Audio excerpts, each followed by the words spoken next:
following are true stories. May 26, 2003, Aaron Ralston was hiking. A boulder fell on his right hand. He waited 4 days, then he amputated his own arm with a pocket knife. On New Year's Eve, a woman was bungee jumping in Zimbabwe. The cord broke. She then fell into a river and had to swim back to land in crocodile-infested waters with a broken collarbone. Claire Champlin was smashed in the face by a 5-pound watermelon being propelled by a slingshot. Matthew Brobus was hit by a javelin. David Striegel was punched in the mouth by a kangaroo.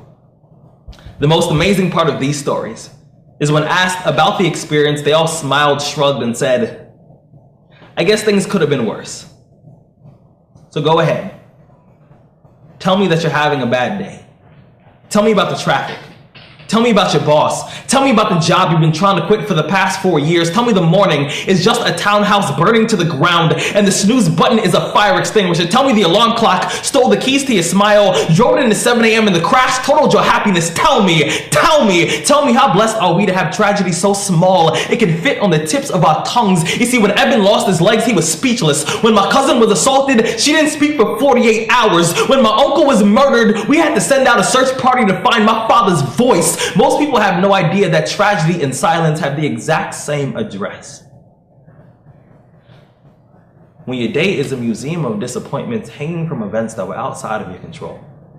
When you find yourself flailing in an ocean of why is this happening to me? When it feels like your guardian angel put in his 2-week notice 2 months ago and just decided not to tell you. When it feels like God is just a babysitter that's always on the phone. When you get punched in the esophagus by a fistful of life, remember that every year 2 million people die of dehydration. So it doesn't matter if the glass is half full or half empty. There's water in the cup. Drink it and stop complaining. You see, muscle is created by repeatedly lifting things that have been designed to weigh us down. So when your shoulders feel heavy, stand up straight, lift your chin, call it exercise. When the world crumbles around you, you have to look at the wreckage and then build a new one out of all the pieces that are still here. Remember, you are still here.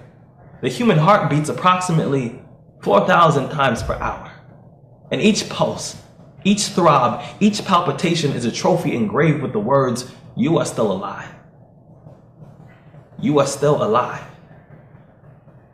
Act like it.